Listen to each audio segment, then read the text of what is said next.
Hi, how are you? Thank you so much for inviting me to be part of this panel.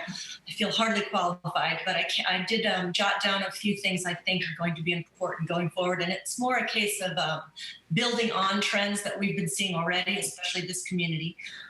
First of all, I think immunity building and enhancement will be huge for 2021 or going forward. There'll be an increased focus on strengthening the immune system and physical fortitude across the board, from food to supplements to informational classes, webinars. In the physical spa space, I see a trend towards immunity when people actually feel comfortable having body work again, but there'll be immunity enhancing treatments and energy healing. Customized immunity hacks will be in more demand, genetic testing, biohacks that can discern which immune therapies best suit your system and situation and can provide a picture of what your outlook will be when faced with a pathogen like COVID-19. There'll be even more discussion surrounding our microbiome and gut health as it pertains to immunity and brain function. Preventative care, another huge bullet point. I think the pandemic highlights how important it is to align wellness and healthcare. We need to shift our healthcare system away from profiting from sickness and gear it towards preventing it. Ideally, we will all start concentrating more and more on a combination of functional and conventional medicine across community and economic lines. Telemedicine is obviously increasingly important. It makes medical care available to more people. It's not perfect, but it's a big help, I think, and that's something I think that's going to obviously get stronger and stronger with more people being provided for, their insurance providing for it. Nature, obviously, all of us I think we all appreciate just walking outside so much more. I was listening to a WSJ podcast with the architect, Thomas Heatherwick, and he was speaking about the power of public spaces and how we need to move away from air-conditioned bubbles that a lot of people have been forced to work in. And since we may only work 2 or 3 days in an office going forward, we don't really know what's going to happen. He was speaking to the power of nature during your workday and something called attention restoration therapy, which posits that people actually concentrate better after spending just a small amount of time in nature, or even looking at a picture of nature. He's building a project in Shanghai called 1,000 Trees, which takes 21 tons of carbon out of the air each year, creates oxygen for 2,000 people. I was fascinated with that because I think since nature gives to us so much and can heal us, and we've seen that during the pandemic, we need to heal nature. And obviously that brings up a whole bunch of environmental and eco issues we don't have time to get into, or I don't. Huge trend continuing for self-care and beauty at home.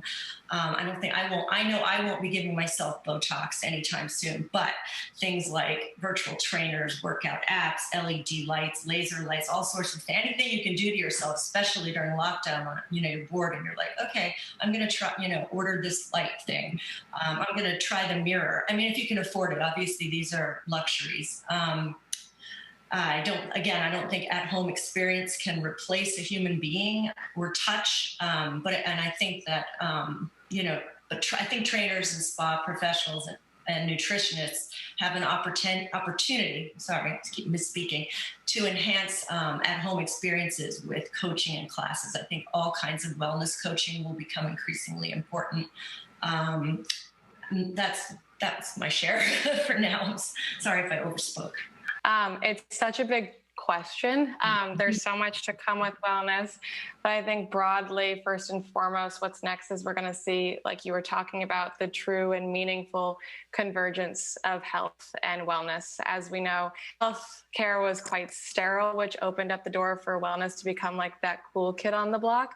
And even now we see the difference between the two. So, wellness is sometimes a luxury measure of self-care, not curative. While healthcare is what's initiated by the professionals. But what COVID's done is it's shined a spotlight on the real importance of preventative lifestyle factors and having those in the mix, which opens the opportunity for the two to become truly symbiotic, and health and wellness together become this global cultural North Star. There will be, new innovations and new integrations, we believe, that will give healthcare the pleasurable, personal entertainment like wellness, and wellness will get the science-backed credibility of the medical industry. And the players who combine both the pleasurable parts of wellness with the science and credibility of the medical industry, those will be the ones that will win big. And we're already starting to see it with a few examples of, different brands that are out there that are doing this. And secondly, most exciting to me of all of this is of what's next is the massive and seismic cultural taboo toppling that we kind of Sandra kind of just hit on, but we're moving on from the wellness that focused on look good and feel good, and as we move into this next wave, we're lifting the lid on some of the real pain points and pressures in society that actually have a much larger impact on our health than the day-to-day vanities of wellness past. Wellness will fundamentally change the way that we approach the really big stuff like death and sex and money, socializing, and things that are foundational to our culture and to our lives. And these are riskier and more controversial topics that we don't really touch or question or poke at and problems attached because they are so sacred and culturally codified. But with COVID as, a cultural accelerant to what's already been happening, I think wellness will continue to shed light on how our approach to all these things is only contributing to the mental health crisis that we're in. And we're starting to practice these big ticket items and ask ourselves, is this making us well?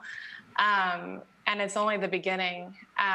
Starting to see the rise of, death doulas and new end-of-life practices and financial therapy and wellness programs around money management. And we're seeing wellness bust down the doors at CES and a notable rise of, the sober curious movement.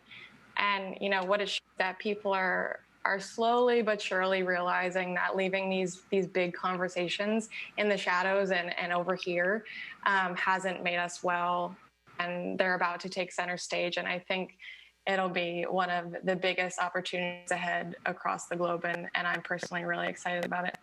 Thanks for having me on this panel. I can really only speak about wellness through the prism of travel, which is my beat. Wellness travel has been big for a long time, as you know. I think it's been a little bit undefined, really. But we're seeing that there's more of a merger between the two now, as people realize that, they need more self-care, and vacations are part of self-care. Sadly, in travel, we're sort of, at least temporarily, losing connection to other people, which was considered, one of the wonders of travel. So instead of that people-to-people connection, it's being replaced with nature, which is, as we know, very healing. Because travel has separated people, and people are turning to nature to find that solace, we're seeing actually an interest in sustainable travel, or at least conversations about sustainable travel, which has been happening for a long, long time. Perhaps not as tangible as many people would like, but I whether you connect the virus to zoonotic transmission or not, there does seem to be an interest in nature that's increased, and people are spending more time in the wilderness. We know that, at least that's what Americans are doing. But so there's more talk about sustainable travel practices, including its extreme regenerative travel, which is not just leaving footprints, but actually leaving a place better than you found it. So there's conversations about that. But for now, wellness travel really is about small groups or private tours. People are still looking for ways to get away and seeing vacation as part of that mental wellness and psychic restoration, but they're finding ways to do it in their bubbles, in pods, hiring guides. If you're really rich, you're doing buyouts, things like that. We're seeing slow travel, people really interested in talking about powering down and taking time to do things, partially because it's safer. You need to think about guarding your health as you travel. So that slows everything down a little bit. Human powered travel is really big as well. So that would be anything like cycling, hiking, walking, paddling trips.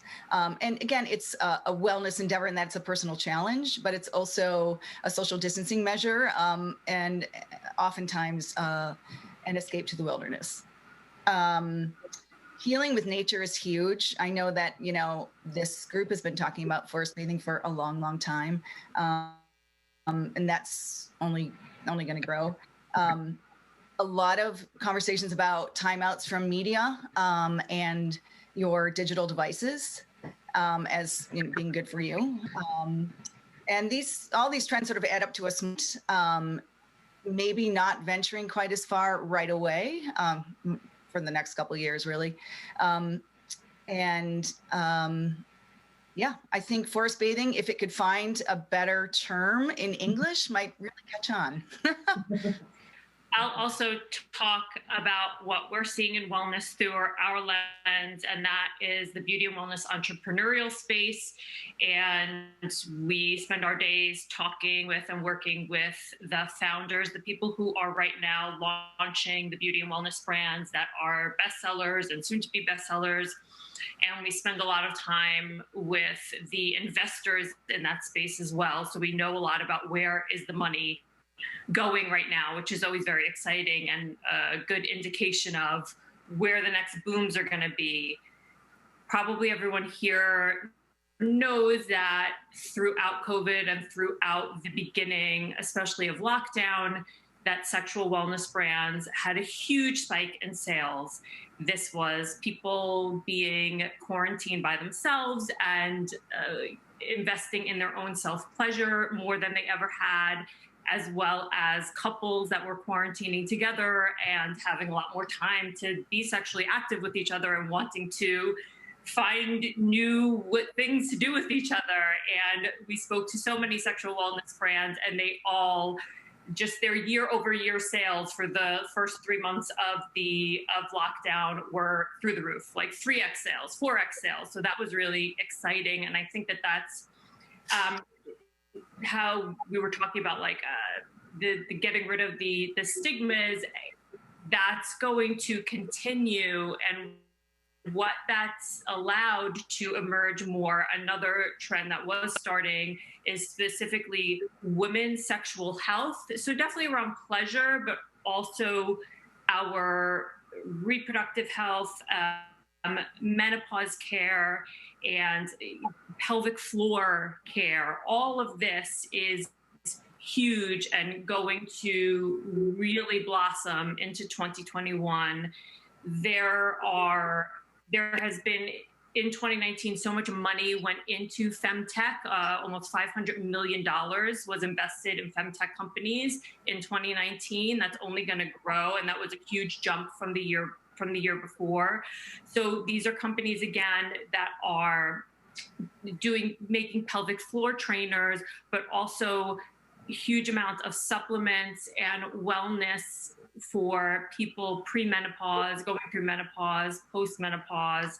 And it goes back to the failings of our traditional medical system and women feeling like their needs have not been met. There's a lot of this feeling of suffering and silence, not finding the products that are really addressing their needs in a way that doesn't have a ton of side effects, let's say. So that's been a really interesting movement, a lot of money, a lot of action in that realm. Very, very exciting. I think what's also fueling that is there are women moving away from being on birth control. Birth control, sure, we all know, has for decades been given to women for a litany of problems with reproductive health, for painful periods. And there's coming to a point where women are saying, I actually don't want to go that route. I don't want to go on birth control. And companies are popping up and being founded that are looking at alternative ways to deal with the different issues that people were traditionally put on birth control for. Again, super, super exciting. I think another trend that I have seen grow, and definitely through COVID has amplified, is home wellness, which is a term we didn't really talk about. And now I get so many pitches, is home wellness. I'm like, okay, well, what is home wellness?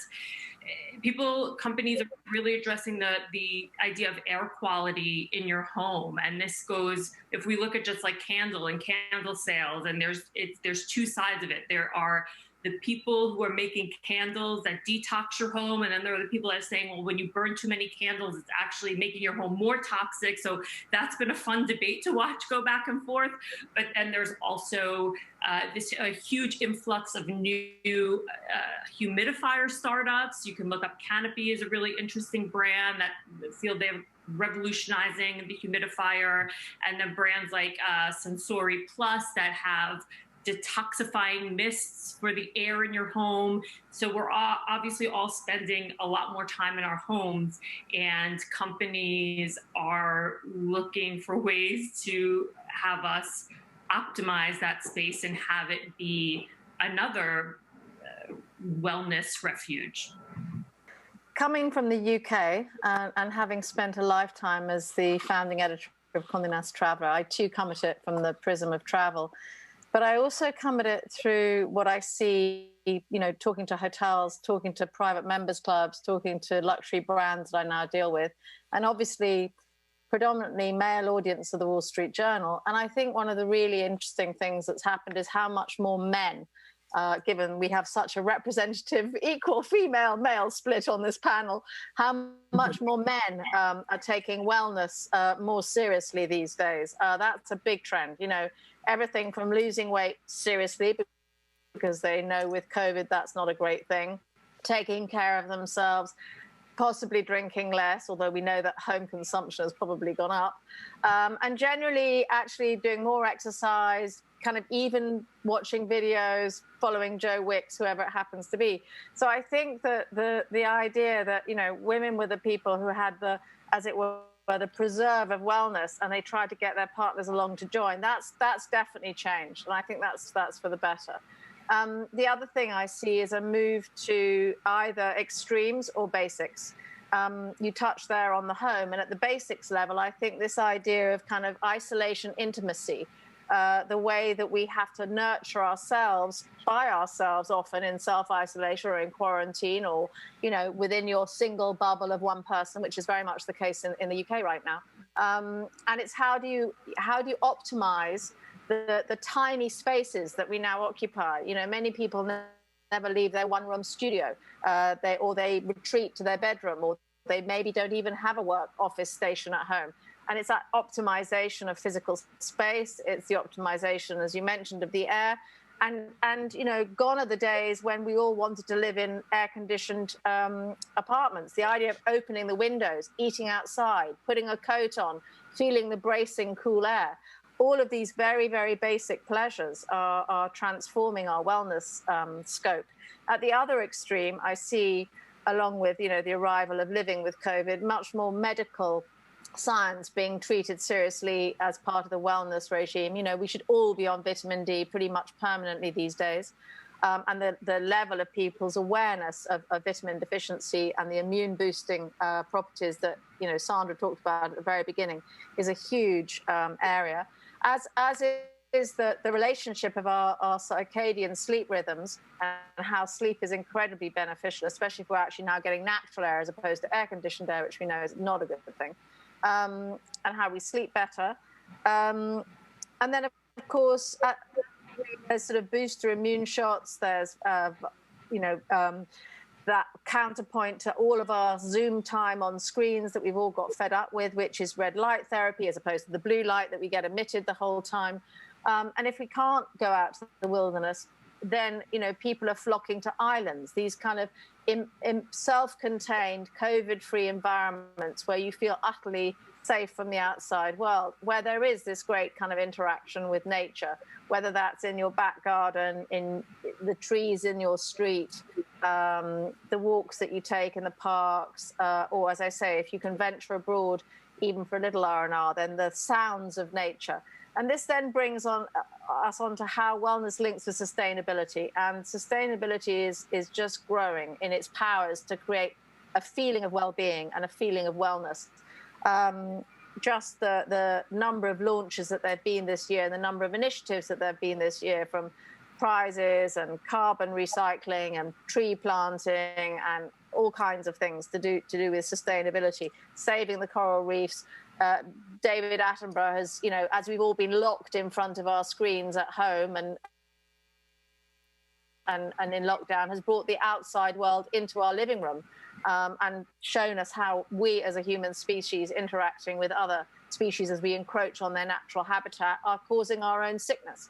So there's lots in that things. I also think that there is a move, funnily enough, away from what I would call luxury to much more sustainable, basic, natural produce. And of course, along with that, goodbye cows of the world. We loved you as animals, but perhaps you're not very friendly to us humans. And vegan and plant-based foods will be far more prevalent in the future. And that will allow us to live to a great age where we can all adopt blue zone principles, which I think is definitely the way to go. Hello. Last but not least, but it's great to be here, and thanks for inviting me. So I'm going to start with a kind of beauty focus and apparel trend to mix it up. So we now know, obviously, that consumers are placing a lot more value on the products that can reduce fear surrounding cleanliness. And of course, it's already happening, and perhaps not that surprising, but a trend that I've seen accelerate in beauty is innovation in hygienic, antimicrobial materials, and touch-free packaging. And it's particularly interesting because I think over the past few years, the natural beauty industry has been on an upward trajectory. But I think the emergence of COVID might change our opinions, or perhaps highlight that natural doesn't always mean better, especially when kind of safety and shelf life are concerned. So I think we'll see an emergence of antibacterial beauty, where as consumers kind of reevaluate their ingredients, their formulations and application processes. So a brand that we've talked about recently was that I found was Firmenich new Dreamwood olfactive ingredient, which has actually been found to have an antimicrobial effect and soothing properties on skin cells, and also potential benefits for skincare such as blemishes.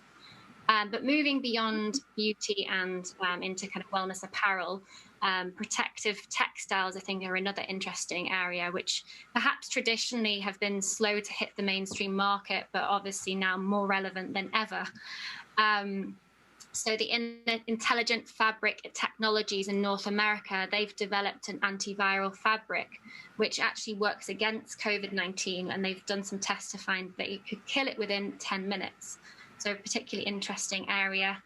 And my second trend is one that we've talked about, and the Global Wellness Summit has talked about for a couple of years, is wellness architecture, which I believe will have a reawakening, but not only within kind of the buildings, but also looking at how there might be more transparency on how our environment might impact our health in the long term.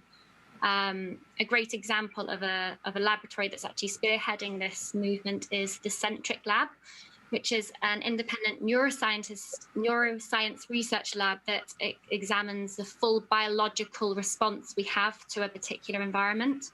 So they've actually identified they've identified that there are communities experiencing higher levels of environmental and psychosocial stress, and they've coined the term biological inequality, which is when impoverished communities and stress levels come together. So perhaps if people do know an area or a particular place is bad for them, maybe councils, planners, or developers will be able to do something about it, and change the homes, workplaces, and streets. And quickly, because I know we're running out of time, the other area of this is the area of pandemic-proof properties. So we know that obviously our place and the hygiene within our place can obviously be quite not great for our health. So I think we'll see a lot of innovations within the kind of home and touch-free space. A great example of this is the Carlo Ratti Puro cases, which eradicate bacteria and viruses from our clothes, Or there's the amazing sterilization lamps, which use UV to kill bacteria from our phones and keys or wallets. So there's loads of innovation in that space. But overall, I think in terms of shifts, there's a lot to be said for authenticity, sustainability. And I think within authenticity, I think we've kind of lost in terms of the kind of blogger and that market. I do think that perhaps moving forwards, this will seem a little bit over the top, and we'll move to more authentic communications where you look at micro influencers and things that are less overt, because I think now people are, so it's kind of shining the light on the kind of luxury industry and seeing a much more humble and honest approach.